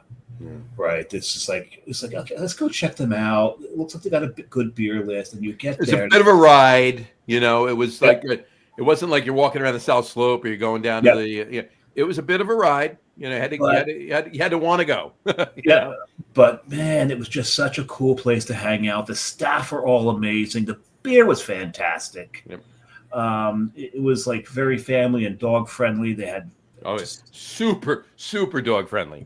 Dog friendly to a fault, almost. It was just absolutely amazing place to sit and drink. And to me, I think that was my favorite find of that trip. Hell yeah. I literally would not have gone there if you hadn't gone there before I went. Yeah, it was just fantastic. Didn't get back there when Matt and Jim and I were down there. Just got there with Jess, but it was fantastic. Well, we spent a while there. Yeah, and yes, Sierra Nevada blew my socks off, absolutely. And did it exceed expectations? It did. But you expected something from Sierra. We took the tour. We knew there was a restaurant. We knew it was amazing. And it was more amazing than we thought it was. But Zillico was just, and you know what I mean? Everybody who's been doing craft beer for a while and liked the tour breweries know what I mean, that it was the find. It was.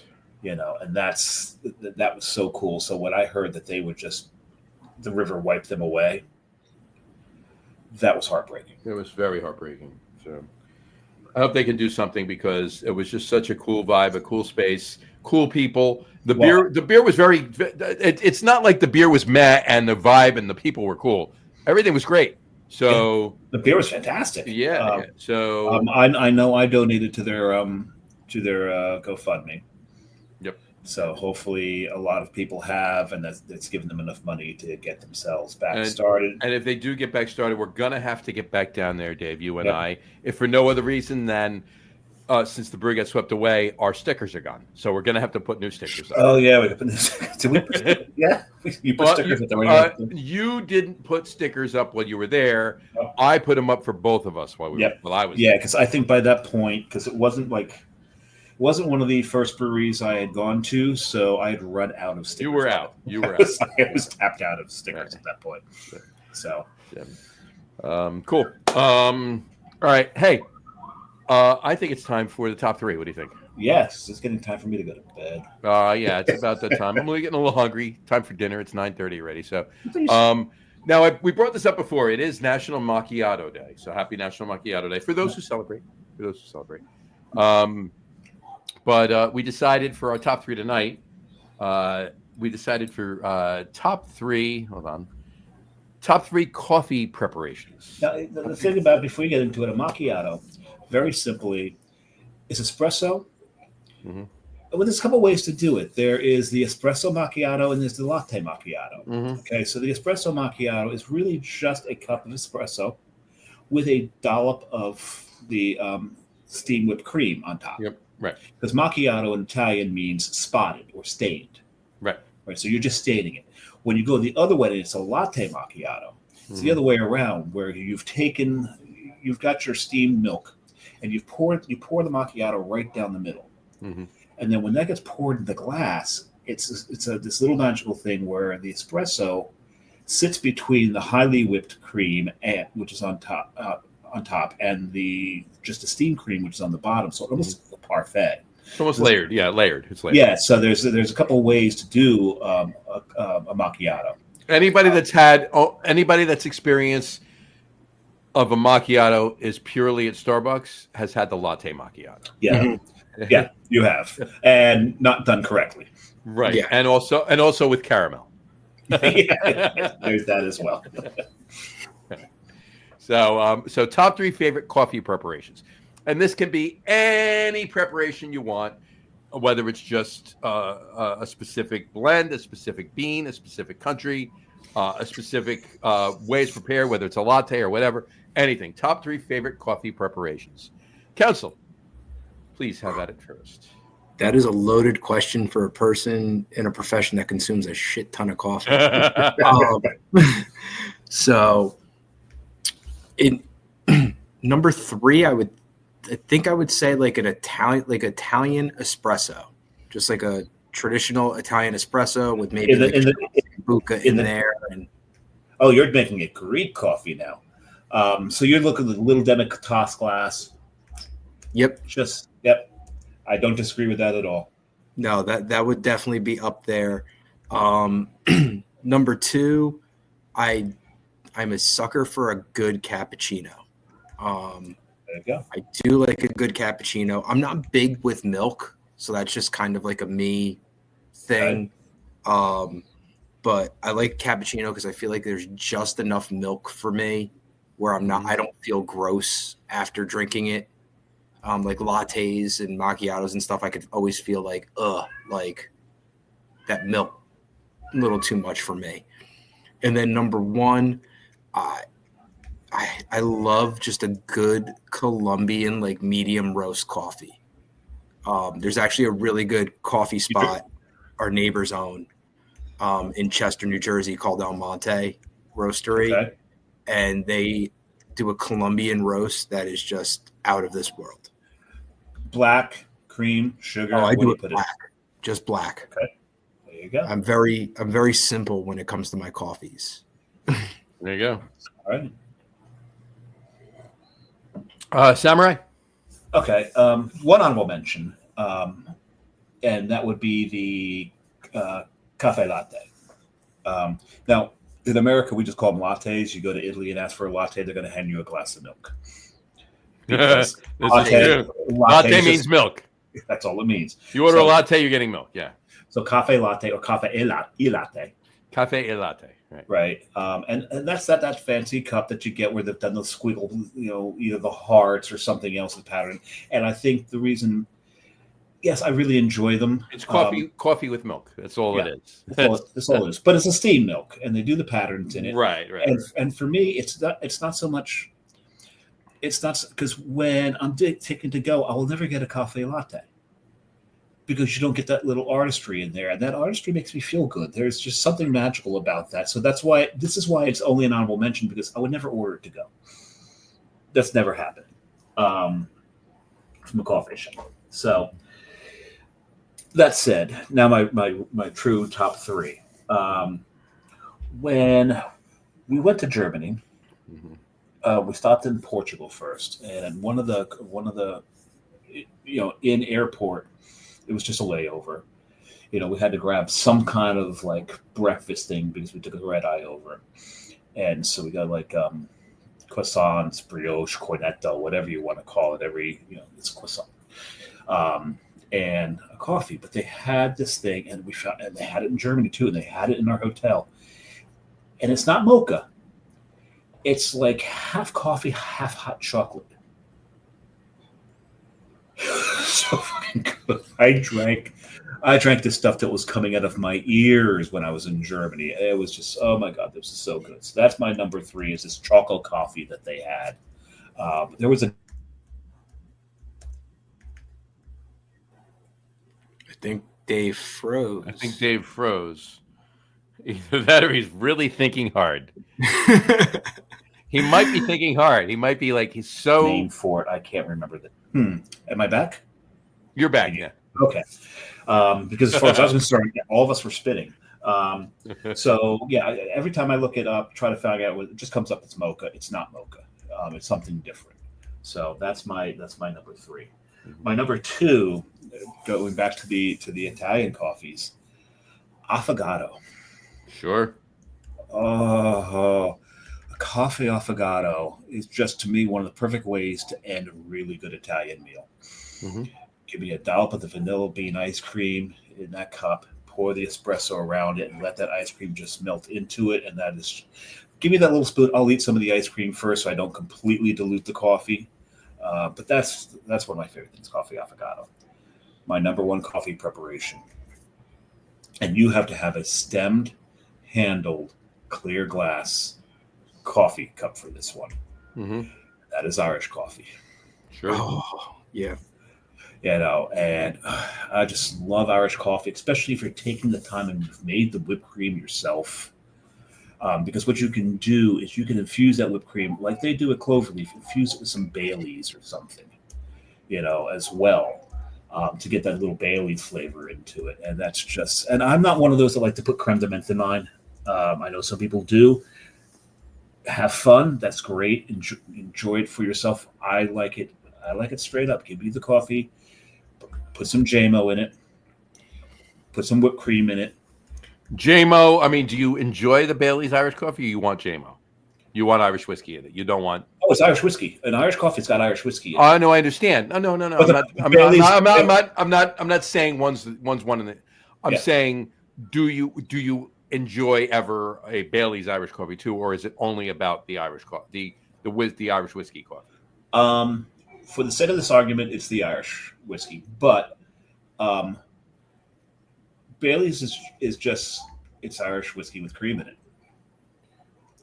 That's True. all. That's really all it is. No, you're right. It is, but that being the point, you're putting less Irish whiskey in the coffee. You're putting exactly. So that's why I would infuse whipped cream with it.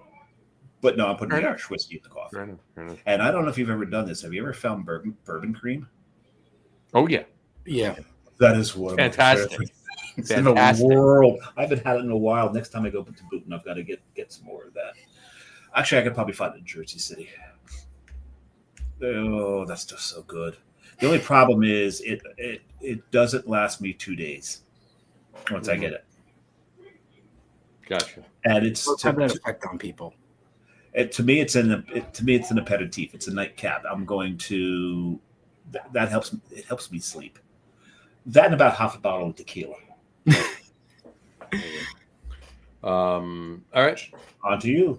On to me. My number 3 and my number 2 are ones that I only drink.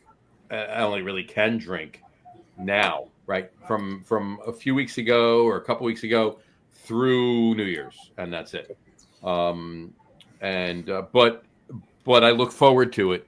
I don't think about it in February and March and April and through the summer or whatever. But we get into the fall and I start thinking about it. Start thinking about that time of year or whatever. But my number 3 would be honestly, and I've made them at home, so it's not just Starbucks. All right. Yes, I've had them at Starbucks plenty of times, but I've made them at home too. That's a peppermint latte. I love peppermint tea. I'm a huge peppermint tea fan. So peppermint lattes are, I like. It's like peppermint tea on acid. Well, for me, if you can guess from my earlier statement, I don't think mint belongs in coffee. It's not mint. It's peppermint. It's still a mint. I can drink a mint tea. I don't necessarily like a mint tea. I love a peppermint tea. But wouldn't peppermint be deemed a subcategory of mint? You drink a mint tea and drink a peppermint tea and tell me if they taste anywhere near each other. No, because when you say mint tea, you're talking about spearmint. Right. And when I say creme de menthe is spearmint. Right. But to me, mint peppermint is schnapps. Peppermint is, as far as I'm concerned, a completely different flavor than spearmint. Oh, it's a different flavor, absolutely. Yeah, it's got the same last 4 letters. That's about only. And I do enjoy spearmint. Peppermint better than spearmint. Oh yeah, I enjoy them both more than I think I enjoy wintergreen more than I do. I enjoy wintergreen more than spearmint. Yes. Yeah. So, but now we're talking about gum, but that's besides. But I still don't want any mint in my coffee. Just a personal thing. No, it's you. That's fine. But and you also know I don't like it so much in my beer. There's been a few peppermint beers that I've enjoyed. That's a rare thing, though. Fair enough. But peppermint lattes, they're definitely my number. They're in the top 3. They're my number 3. And I wouldn't shame you for doing the Starbucks thing because there's one thing that I would do every year. I'd always get the gingerbread latte.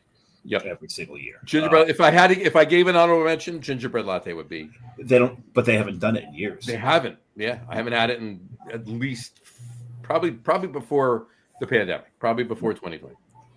But peppermint latte definitely, and another one. And I do this much more at home than I ever have at Starbucks. But that would be eggnog and coffee. So, and have at it. Shake your heads. I don't care. No. I am a huge eggnog fan. I am too, but John, I make my own. I would never get carton. I would never. Well, carton beer, yes, but never a carton of eggnog. I'm just taking that. I'm just taking that snippet. I would never get carton. What? Send that to. I can say it once. Send that to Augie. Oh yeah, I would never get carton. I never get carton.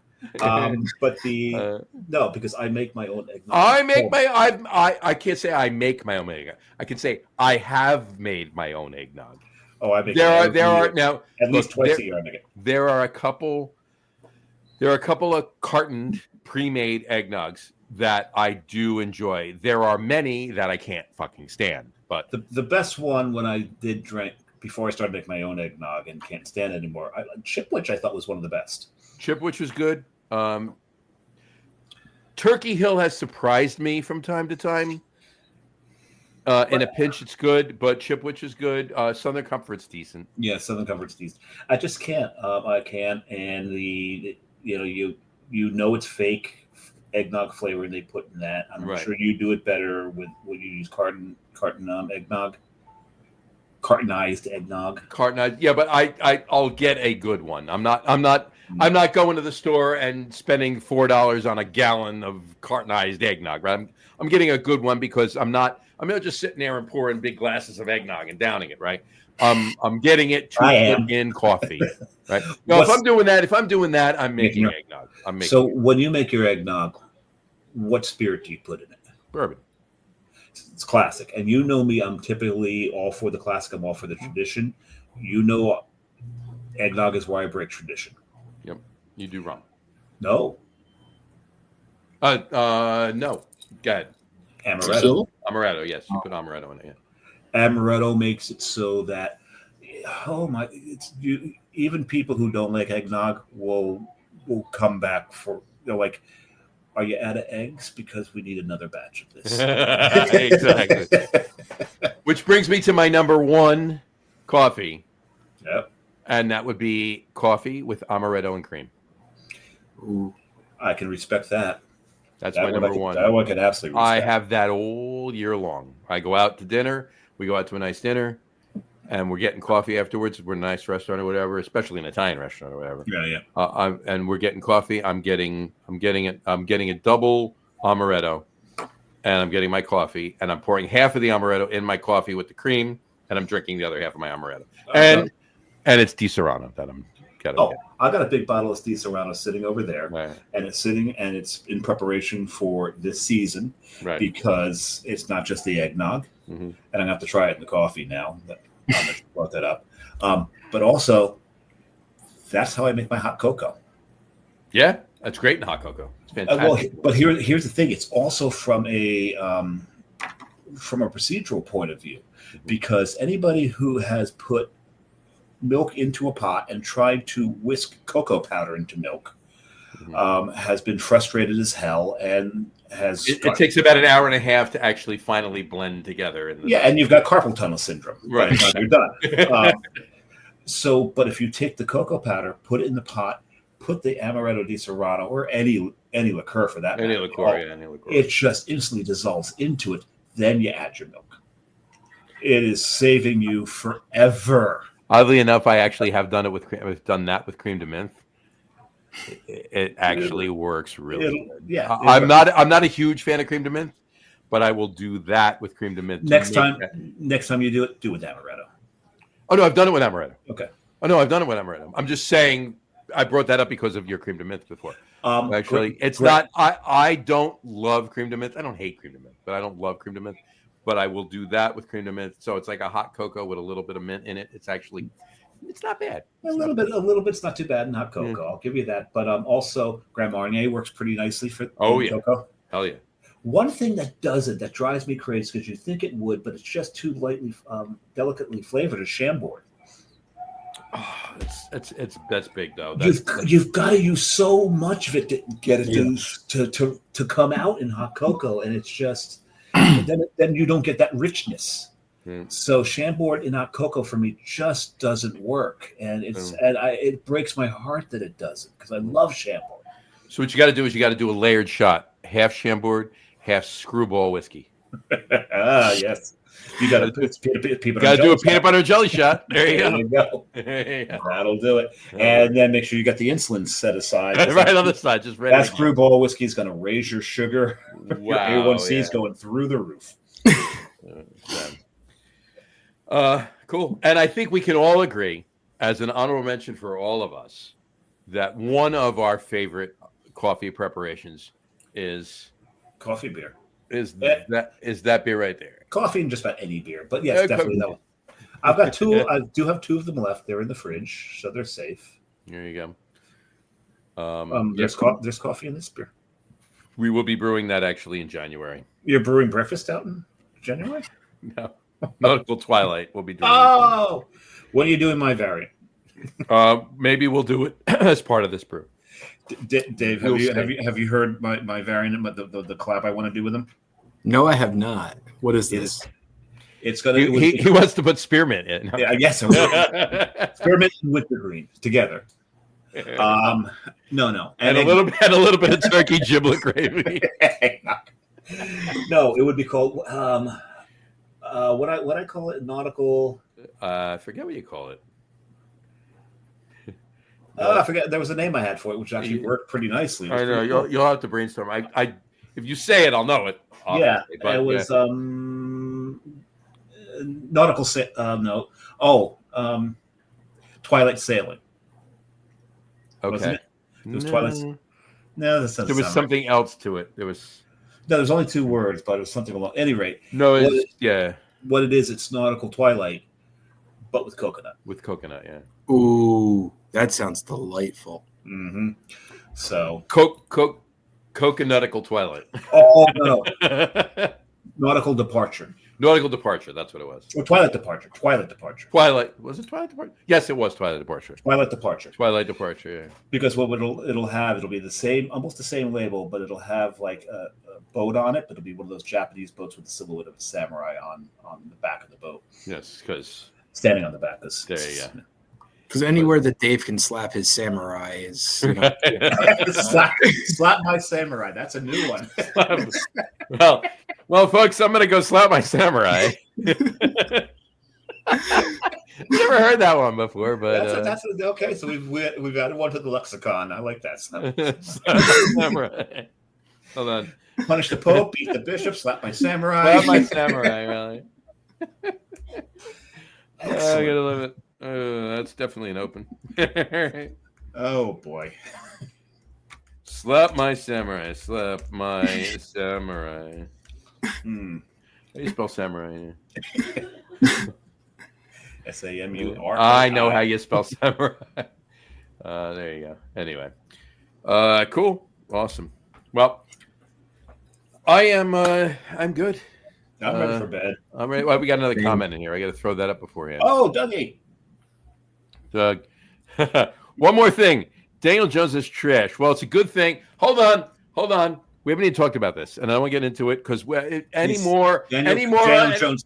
He needs the poo emoji before that trash can because it means Daniel Jones is shit canned. Shit canned, yeah. Ooh. What we need to discuss here, really quick, is anybody wants to hear more elaboration on the whole Daniel Jones thing and the Giants and everything else, and the Jets and what's going on. Please tune in to the sports podcast tomorrow night at 7:30 to Get On With It sports podcast. We'll be talking plenty about that. But however, the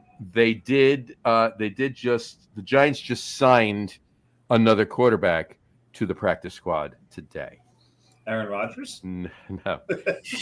But ironically, it was a quarterback that was on the Jets a couple of years ago. Wasn't it last year? Was it last year he was on? Yeah, I thought he played a game for them last year. It might have been last year. Yeah. It was Tim Boyle. Tim Boyle, yeah. The Giants signed Tim Boyle to the practice squad, which I thought he was a shortstop for the Phillies. So what this means is that Daniel Jones will not take another snap because they were talking about what happens, God forbid, if Tommy DeVito gets hurt, then Drew Lock comes in and Drew Lock gets hurt. Now Daniel Jones has to play, right? Nope. This is not. Daniel Jones has taken his last snap for the Giants. He will not play another snap. He's going to be that, like what DeVito was. He's going to be the inactive, active on game day only emergency quarterback.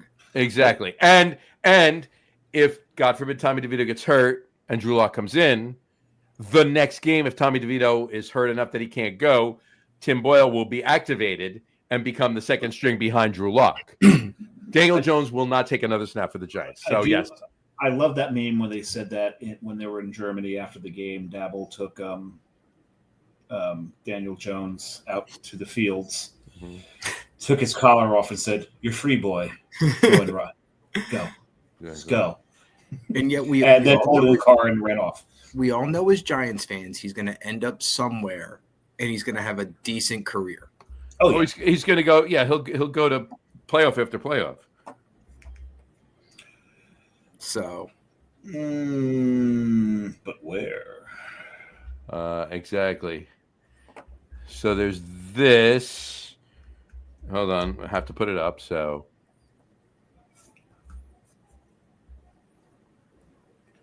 I think I can. There we go. So That's there's it. that, right? Shit canned.